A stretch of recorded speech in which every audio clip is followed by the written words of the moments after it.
Good morning, Breno. Good to have you on the podcast this morning, man. Yeah, good to be back. Yeah, it's epic, man. Well, today's a really good one. And before I get into the title of it, there's a big thing that we've been noticing with our builders. And when we chat to them, when we go through the journey with them from the first time when JP and Luke catches up with them, right through when they get with you in that next stage, a big thing that they always struggle with is that lack of direction.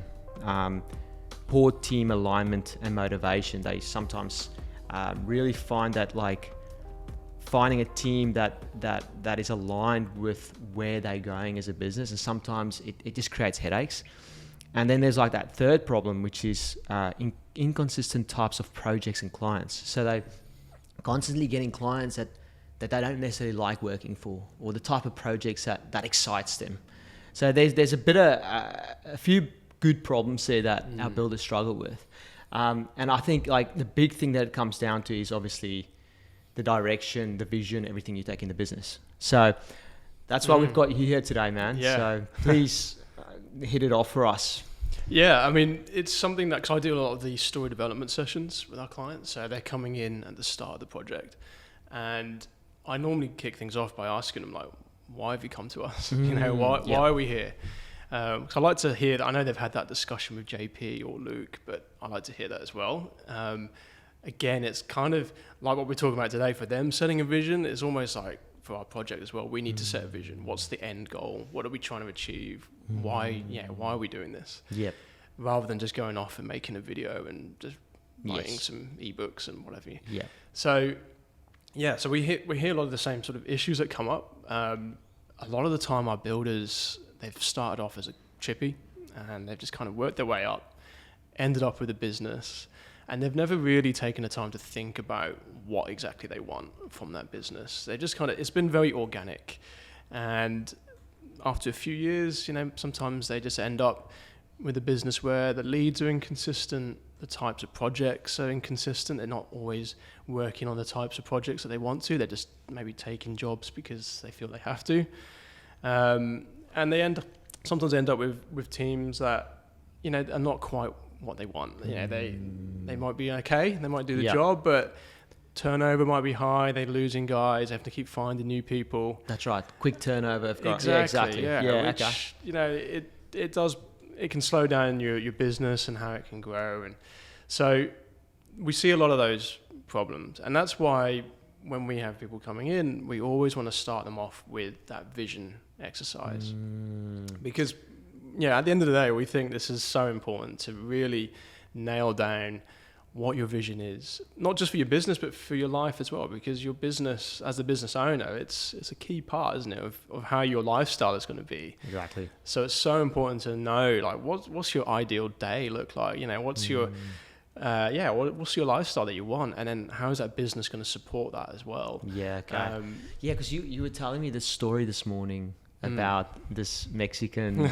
Is it like an analogy or something? The Mexican fisherman. Yeah, tell us about that, because I'm still curious to know more detail on that. Okay, so I'll try and keep it brief and try not to butcher the story too much. But the story is basically that this American investment banker is taking a holiday in some nice, sleepy coastal fishing village in Mexico, and he sees this boat pulling up, and there's just one fisherman on there, but he's impressed by the fish on there, like the great fish, and there's quite a few on there. And he asks him, how long did it take to catch all these fish? And he says, just a little while. And he's kind of a bit surprised and saying, well, why don't you just stay out there longer and catch more fish? And then maybe then you can hire a few guys to kind of help you catch more. You can buy another boat with the proceeds from the extra fish, and he starts going off and all this, he asks him, like, what do you do with the rest of your time, to this fisherman? And he says, well, I do a bit of fishing, I just chill out, I have a siesta with my wife, in the evening I just take a stroll down into the village and play guitar with my friends and have wine and dinner and sounds pretty wake amazing. up late and then do it again. But this investment banker just cannot get his head around this, how he's wasting all this time almost. And he's just like, you could be doing all this stuff, buying extra boats, have a whole fleet. Then, maybe you move to a bigger city so you can actually run this bigger empire. Maybe start your own cannery, own the whole chain, the whole distribution as well, like do everything. And then eventually you can float it on the stock market, you can become, millionaire. And the fisherman just says, okay, great. So what happens then? He says, oh, well then from all that money, you can retire and move to a sleepy coastal Mexican fishing village. And you can start it again. You can wake up late, do a little bit of fishing, siesta with your wife, play guitar with your friends in the evening, have a bit of wine and dinner. Yeah, nice. And he goes, the Mexican fisherman obviously is already doing that. Yeah. I mean, there's different messages that you could take from that story. One could be just learning how to be happy with what you've got. But one message as well was like being clear on what the end goal is. Because why would you go through all of that, 20 years of building this huge business empire if actually the end lifestyle goal is nothing like, you don't need to go that route to get to where he was. That makes sense. So I think that was kind of one of the messages I took from that story, was having that clear vision of what does the business look like? Do you need, huge crews of people? Do you need to be doing, I don't know, massive amounts of projects each year? Yeah. Is that actually what you need? Or is it a smaller team? Maybe it's just a few high quality projects that are really what you are passionate about. You're not you're not just building from a spreadsheet, looking at trying to cut corners on numbers and things. Like this is like your art almost. So there's different types of ways of running this business. And I think ultimately that comes down to what is it that you want? What's your vision for your business? Not what you think it should be or what someone else's business is. What do you want? And that's a big point, because sometimes if you don't sit down to work out that vision, then a lot of times you will look out at, let's say, if we're relating this back to completely just builders, you'll look at other builders, you go, well, what's the next logical step for me in a business? Well, you got to do this. You're looking at what they are doing, but never actually taking it back to yourself and what's important to you, your family, like the Mexican guy, Yeah. So for builders listening to this right now, or even watching this on YouTube, what is sort of the first step to kind of get super clear on that vision and that direction? What we recommend is just taking a step back from the day-to-day business, because you're putting out fires, you're dealing with emails and issues, phone calls from your team. You need to remove yourself from that, if it's for a day or a week, maybe, I don't know, or weekend, and just kind of step away from the day-to-day and allow yourself to think ahead to the next 5 years, for example. So don't necessarily have to think right to the 10 years time, 20 years time, but it can still be just 5 years. So it's still close enough that it's something that you want to be working on today, but it's far enough away that you do need to start thinking about that direction that you're going to be taking your business in. So okay. I mean, in terms of one way I think of it as well is when you hop in a car to go somewhere, sometimes when you don't have that direction, I mean, it's not what people do. You don't just get into your car and start driving and just think, oh, I might turn left here, and then start looking at what other people are doing, which I suppose in business could be, oh, they're doing this on Instagram, or they're doing that, or with their business, and that could be the equivalent of just saying, oh, that car's turned right, I'm going to follow him for a bit, and and you don't know where you're going to end up. There's just no direction, right? You're just going along and following random things, as opposed to actually deciding, I want to go to JP's waterfront mansion, and punching that in the GPS, and you've got that direction, and all the roads are going to be leading you to that endpoint. Yeah. And there might be diversions along the way, maybe there's a road closure, which could be the equivalent of a setback in the business, or maybe you change something, an obstacle comes in your way, but it still redirects you, reroutes you, it takes you back onto that direction, that destination that you're trying to get to. Yeah. And that's then, interesting you say that, eh? If you take a wrong turn, and then the thing still redirects you back to that point, so that you end up at that specific point. Yeah. And maybe your destination will change at some point as well. I mean, you don't have to stick to it, but the idea is that it's going to be always moving you in the direction that you've decided that you want to move in, not just being randomly, swept along by the crowds and what the latest trend is, or what this person says and what this person says. You know, you need to make that decision for yourself because your life is your business. So you need to be in charge of that and know where you want to go to. And then, yeah, when you turn up and you see the golden gates and the armed guards come up to check, you think you know you're at JP's mansion. Like, you know, it's yeah, that's good. That's good. So let's say, for example, you're like, cool, okay, I'm loving what Brendan's saying here. Like, get clear on that vision, get clear on that GPS coordinates of where you're going. But what if you're sitting there, you're going, man, like, I don't actually know what I want. Because I think that's a very common one for a lot of people. It's like, they've got a slight idea. What do you do then? It can be hard for people, especially when, for a lot of our clients, like it's the first time they've actually thought about this. Like I said, it's been quite organic how they've gone into this. Yeah, because they might have started apprentice like a carpentry and then worked themselves up. And they always just thought about just growing, but never actually sitting down. Yeah, anyway. I mean, I would say, like again, I said, you've got to step away from the day-to-day because you need that room to think about in your head. You need to think in your mind, like, what's the sort of projects I would like to work on? You know, who are the sorts of clients I want to work with? You know, what's the sort of team that I'd like to have in place? You know, and also, again, like I talked about lifestyle as well. And that's an important factor as well, how you want to run your business. You know, do you want to be managing multiple teams or do you want to have a small, tight-knit team? These are things that it can be hard. And you don't have to necessarily get it right first time, but you just need to decide and just think about what you think fits well for you and what you want.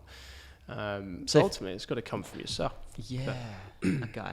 So what I'm hearing there is just kind of like just taking the time out from the business and then just kind of think about a few different categories within the business from a lifestyle perspective. What do you want for you and your family?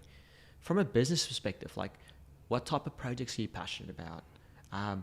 Team perspective, what do you see the team to be in the future? Your offering, etc.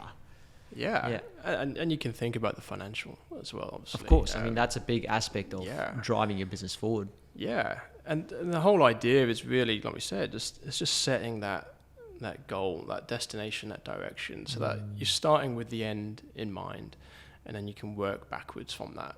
And you can say, okay, I'm not there at the moment, but maybe this is the route. And you can work out roughly a direction of how to get to where you want to get to. And as you go along, you'll learn from mistakes, or you'll learn what works, and you might tweak the actual route that you take. But the idea is that you're still moving in that same direction. Correct. Yeah. So why is it such an important thing to have all those different sort of categories that we've just talked about, and sort of having an idea of that? Why is it important to have that as you're going on this journey forward? Does it, for example, just so I give some context to the question, it's like, let's say if you're hiring a team, I can imagine if you're clear on the type of team that you want, when you're trying to hire someone, if you've got that vision, now you're going to go, man, like, does this new person you're wanting to hire align with that team, for example? So why would you say is it crucial to have those different areas of vision? So yeah, the team one I think is definitely important because really when you've got a clear vision, and it's a vision that should be inspiring as well to you but to others, that's when you're going to attract on board the same type of people that you want to work with. So these are people that are going to buy into that vision. They want to be part of that journey. So you're not just hiring people that are just turning up for a bit of paycheck. You want people that want to do more than that. So they're going to stay with you for a longer time. They're going to work better quality. Yeah, of course. They're going to be more in alignment with you and your values as well. And that's going to then flow out to how that deals with clients, because the client experience is going to be better. They're going to be interacting with your team as well.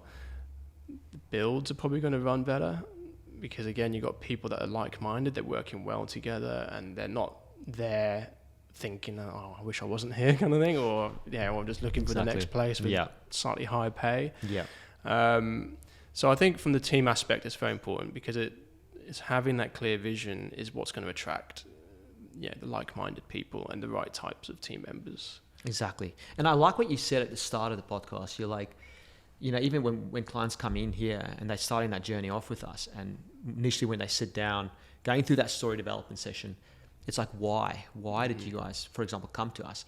And I think that why question, even behind your vision, what does that mean? Just to kind of explain when you've got your vision, you've got this goal of, let's say I want to do 7 projects a year at this amount. Like, why do you need to have a why behind it? Yeah. So the why is really like your motivation. It's your reason. So there's Simon Sinek, some people have heard of, who wrote the book Start With Why and did that famous TED Talk, which is on YouTube, which I recommend watching. But he talks about how the biggest or like the best performing companies, the most influential companies, they have a way of communicating, and it starts with why. It starts with their motivation as opposed to talking about what they do. So for a builder, when it comes to like your marketing and how you communicate with clients and your team and everything, you could just talk about how you have quality builds. You could just talk about how you deliver it on time within budget. That's great. Yeah, most builders aspire to do that, and there are many that do that as well. But what sets you apart is, why do you do what you do? Because business is all about people, isn't it? It's relationships. People want to work with people that they like, that they 100%. trust. Yeah. And one way of building that is like that trust and that likability as well, is by connecting with people. And a lot of the time they want to know what your motivation is. Is it just that you want to make so much profit a year? Exactly. Or is it that you're passionate as well about, obviously you want to make profit as a business, but maybe you're passionate about architectural homes, and you want to build these homes that are going to be there for 100 years, and they're going to shelter families and be this place where memories are going to be made, and the impact that has on people's lives and communities as well by building beautiful homes. It changes an area. So as a builder, you have a massive impact on your local area and that community and the people in it as well. As well as the impact that you have on your team as well and their families, and it all bleeds out. But the idea is that you really need to understand what's your reason for doing it beyond just the profit motive. And I think without that, it's hard to sort of really persist with something. Like if you have any difficulties in business, you might just give up because you haven't got a strong enough motivation for it. Of course. So what I'm hearing you say there is just taking the different areas, so from your lifestyle, the financial goal within the business, the team goal, the offering goal, the impact goal and then have the goal there. Let's say it's a number of so many projects a year at this much. Then go, but why do you want to be building that? So have a why behind each of those, so that, let's say 2 years down the track, you're like struggling with something. You revert back to that GPS coordinates, your vision, and you can go, that's why I'm doing it, and just get motivated again. And that's how you can then, like you said, motivate the team as well. So. And for like our clients that work with us, that's why we need to know that as well, because we're telling your story with our videos and with any other sort of things that we produce for clients. We need to understand what your vision is and what your why is, because that's how we're going to communicate as well on your behalf. It's very interesting. It's like we understanding that narrative. If we don't understand your why, it's hard to then anything we do. Yeah. So like I said, like the example could be that we start off by getting across that the reason you build homes is because you have this appreciation of great architecture, or that you really just like working with your hands and seeing something tangible that's going to stand the test of time, or whatever your motivation is. We like to make sure we communicate that so that people buy into that. First of all, they know, okay, I can see where this guy's heart is. This is what they're trying to achieve. Then you talk about, and we do this by having great process, and we communicate with you, and you have regular updates, and you have high quality builds and all of this sort of thing. But that all flows on. That comes after you first of all establish, why are we doing all this? So all this has been said, and it's really good, Brendan. A question I want to ask you is, like, if we had to give an example of maybe a type of why that you have come across that we've, a builder that we've worked with? Something jumped to mind. Yeah, I mean, well, for a start, like pretty much all of our clients do comment on this vision process that we take them through. Like they do say this has been invaluable. Like it's just something that they haven't done before, and it really helped them to get clear and get that clarity on where they're trying to get to. But a lot of the time, when I think about some of our recent ones, a lot of it's to do with just having more time to spend with their loved ones, with their family, their partner, to spend more time with their kids when they're young as well, before they grow up and don't want to hang out with them anymore. So yeah, I mean, there's a lot of that, and there's also some builders that are more focused on the team. Sometimes they love the idea of creating jobs for people. Yeah, that's cool. And having that kind of work family almost. And there's some builders that are more focused on the types of projects. They've just, they got their minds on building these beautiful architectural homes in stunning locations. Yeah, and, leaving a legacy or like... Yeah, legacy is something that comes up a lot as well.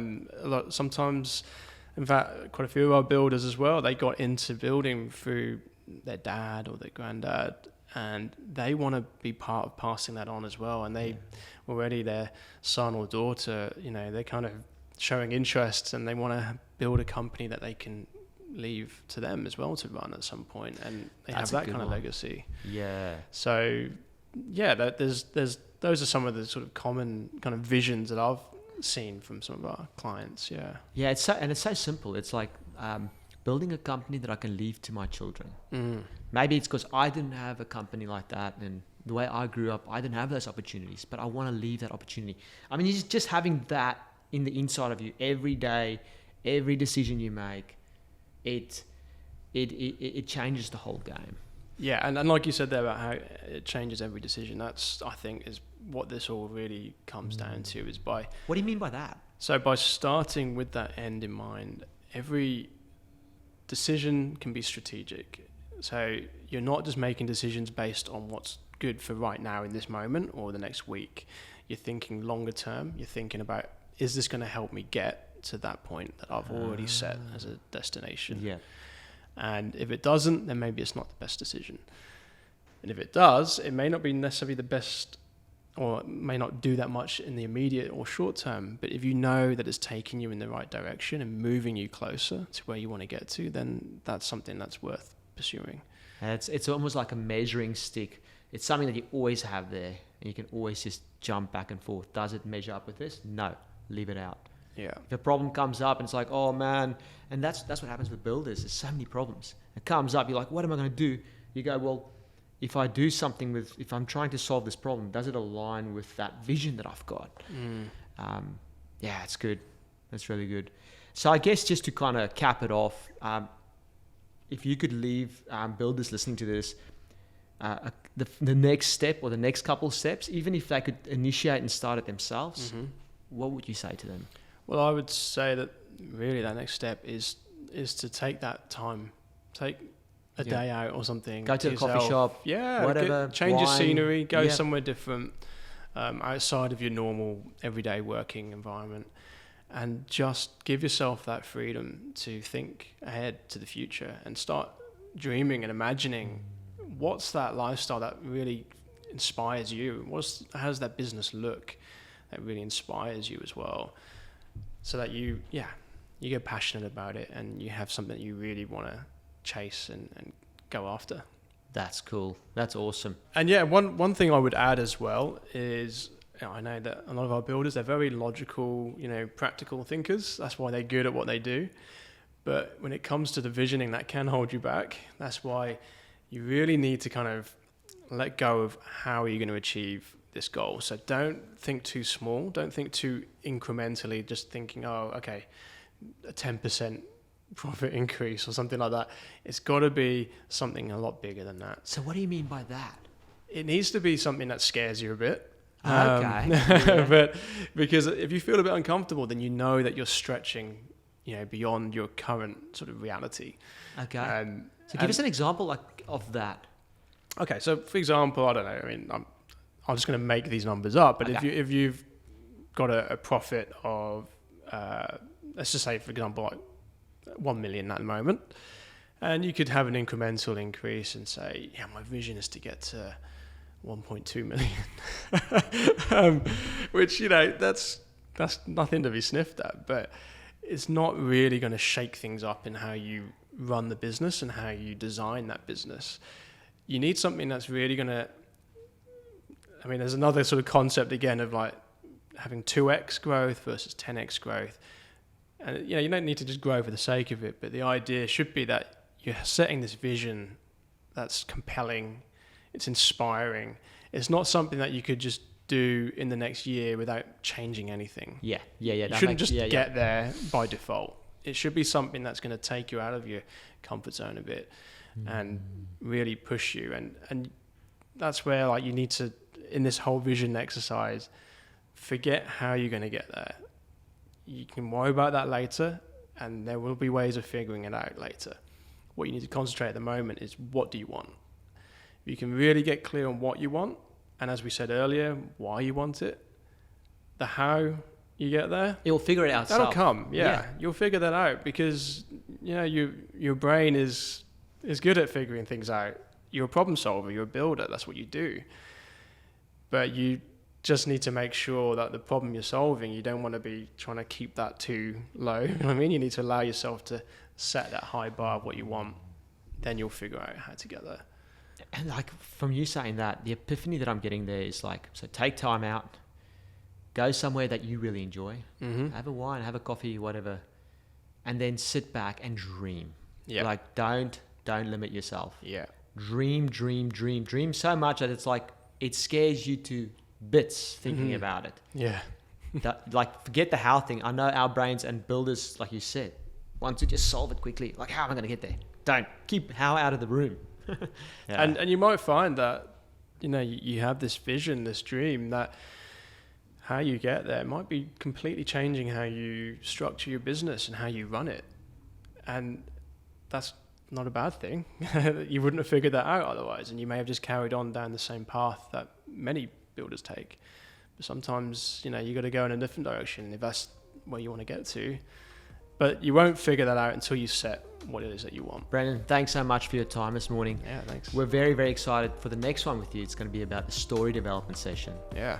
which is where we get even deeper into like, what's your story? What's the thing that will make you stand out? So have a look out for that, guys. Brendan is the man. Awesome. Thanks. Thanks, Brendan.